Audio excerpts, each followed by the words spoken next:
I know what you're thinking, Jack in the Box, Taco Bell, not getting that, okay? So, I'm not sure it's 41%, but it's up there. So, it depends what your definition of food poisoning is too. I know, I got it. So, it's a sliding scale, not getting into that either. So, but listen, which is, if any business had a 59% success rate, they'd be raided by the FBI and shut down by the Better Business Bureau.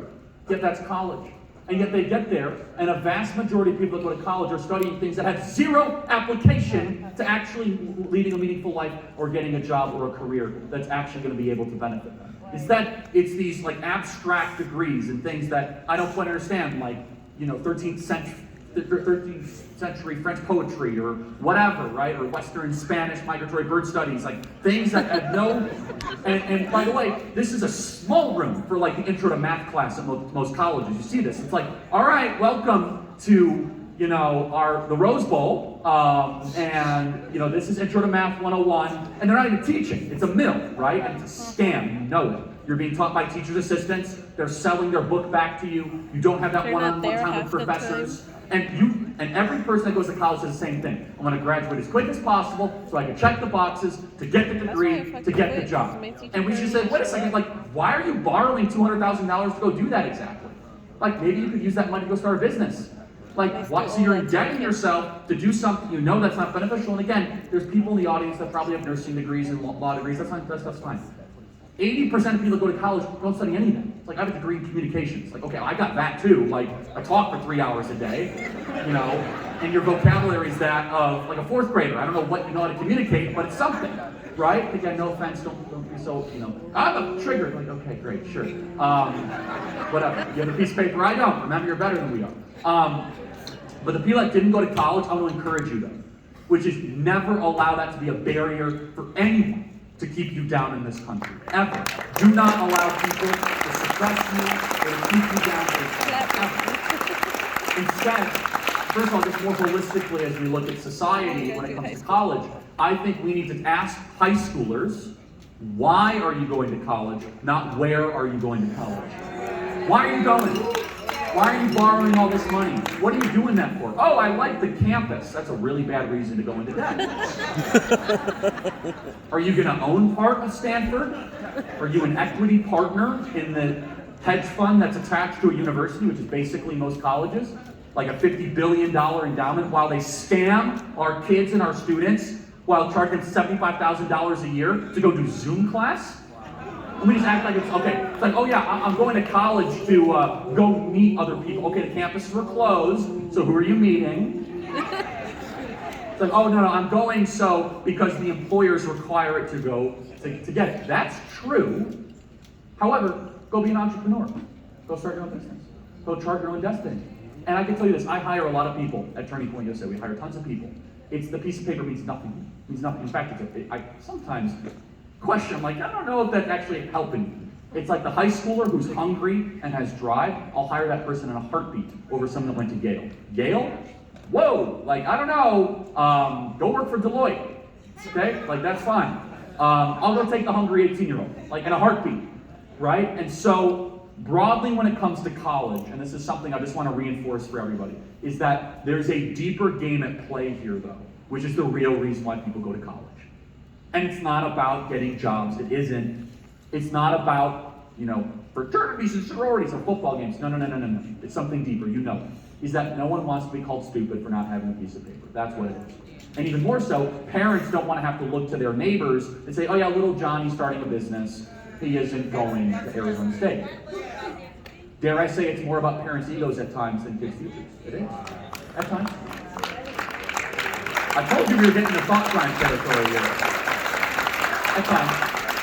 So then people say, well, Charlie, what are you going to do with these kids? What am I going to do with them? Like some sort of population that I'm responsible for? I don't know. Join the Climate Corps. Join the military. Clean up the side of the street. Go to Spain. Volunteer. Take a gap year. Start a business. Learn to do something with your hands. Like, I don't know, be able to fix a car. Plumber, electrician. By the way, we need more plumber, electricians, HVAC, tile layers, and construction workers. And I don't know about you guys, in Los Angeles, it's probably similar. In Phoenix, I call the plumber to my house, and they're like extortionists. No, I mean, they're wonderful people, but there's such a finite supply because we decided to send all of our wonderful young people, to go study North African lesbian poetry, whatever they study, they study, whatever. No offense, by the way, maybe that's cool. Like, I don't know, I mean, no offense. There's all these sort of weird degrees, underwater basket weaving or whatever it is. So, the plumber shows up and he's like, yeah, it's gonna be $7,500 for a new Johnson rod. And I'm like, what's that? And like, he just like kind of smirking, he's got a live one, right? It's like a blank check, ceiling's leaking, right? And he does whatever he wants. And I'm like, how much money are you making, plumber in Wisconsin? He's like, yeah, I'm clearing like $380 this year. Like, oh, wow. And where'd you go to college? I stopped myself. I said, so he's like, yeah, I just started being a plumber and I own my own business and no one wants to do stuff with their hands anymore. And that's one of the divides in the country. If I could just give you another piece of advice, which is please always have respect and admiration for the muscular class in our country. And I want you to think about this, right? There's the muscular class, and then there's the Zoom and the Skype class. I love the Zoom and the Skype class. Nice people, some of them, right? The muscular class, though, we're talking about the people that were the truckers, the people that kept the grocery store shelf, the farmers, the plumbers, the electricians, the police officers, the ambulance workers, the frontline workers, and yet we look at the people that work with their hands as if they're like less than, and the enlightened people, sit in their chateaus and open up their laptop at 8:50 and get on some sort of Zoom call, right? And I'm like, people like say America's divided. I'm like, yeah, it actually is divided between the muscular class and the Zoom and the Skype class. I totally agree with that. I do. And I think that we sometimes act as if the people that work with their hands are stupid. And that's got to stop. In fact, I think there's way more wisdom in the American plumbing community than anything I've ever heard come out of Harvard. I believe that. That there's far more wisdom out of people that actually live on team reality. They're like, yeah, if I don't connect this the right way, the house is going to completely and totally flood, right? And so what does that kind of all mean for this? Which is don't engage in yourself and don't allow other people to have you be a player in what I call the great credentialing scam, which is show me your credentials. No. Show me your character, show me your hustle, show me your drive, and show me your desire to improve and make the world a better place. I could care less what kind of paperwork you have from some sort of place, and maybe it's super important in certain things. And so that's one thing I want to talk about. Let me talk a little bit about kind of just this idea of the citizen and kind of how most people live. One of the reasons why I'm so thankful that I live in America is that we are able to call ourselves citizens, that we are co-rulers of the American project or the American government. Most people, most human beings live as serfs or they live as subjects under the government. A citizen is very similar, by the way, to an entrepreneur because a citizen requires responsibility. A citizen requires being alert and aware. You guys notice at times you kind of know people that work as employees, not as entrepreneurs. They kind of just fall asleep and they're not that, literally fall asleep at times. They fall asleep, they're not aware of their surroundings. They just kind of go through the motions, right? The same can be said for countries at times, where there's kind of subjects and there's serfs, and I'm just kind of got to do what I'm told, and I'm not going to challenge authority. I'm not going to contest for things that matter. And I think it's important that we talk about what it means to be citizens. It comes back from a Greek term that literally means co-ruler or co-owner of a nation. It's rare, everybody. It is the exception to the rule. And with that is something that all of you guys love and that you care about, which all of you as being entrepreneurs, we need a market society to be able to do that. And increasingly a market society which respects private property rights and entrepreneurship, which is everything that we've been chatting about, is under attack from a variety of different ways. And guess what? Guess who it's under attack by? Who hates all of you the most? Big business. So big business wants to crush the entrepreneur through using government to try and regulate and tax the risk taker or the up-and-comer from ever challenging their power. And so markets, at its most fundamental level, is that you think things can work better. Big businesses don't want to change. Big businesses want to keep on doing what they do over and over again and keep on replicating it no matter what they do. And they want to do it in partnership with government a lot of the time. And so in life, I think that a lot of young people are taught incorrectly about markets.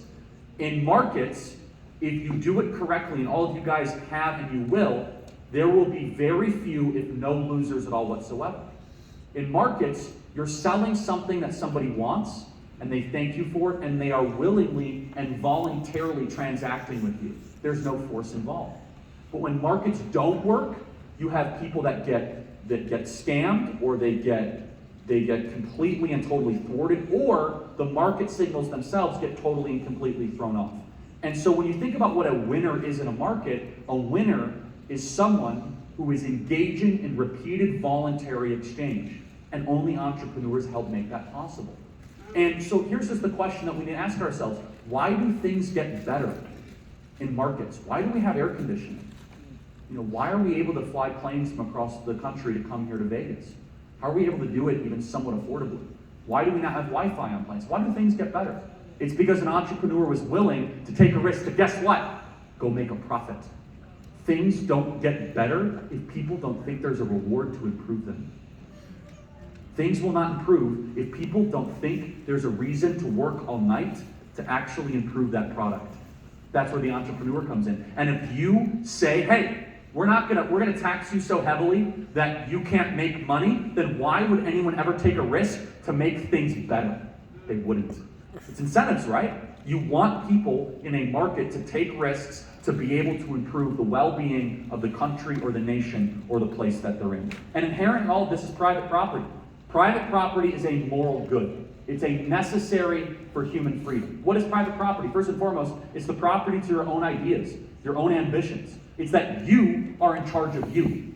It's not some unelected health bureaucrat. It's not some person in charge of something. No, you are the person that's able to actually make those decisions. Very, very unique. Very few countries have it still in the semblance of the way that we have it here in this country. I pray that we can keep it. Someone asked me, they said, Charlie, what do you hate? I hate two things. I hate bullies and I hate lies. I hate those two things. And I hate people that have too much power and they got it in a way that's unchecked and without the consent of the government. The U.S. Constitution is the greatest political document ever written. That's not a controversial statement. There shouldn't be a controversial statement. Now, why is it great? Because it's a moral document. Because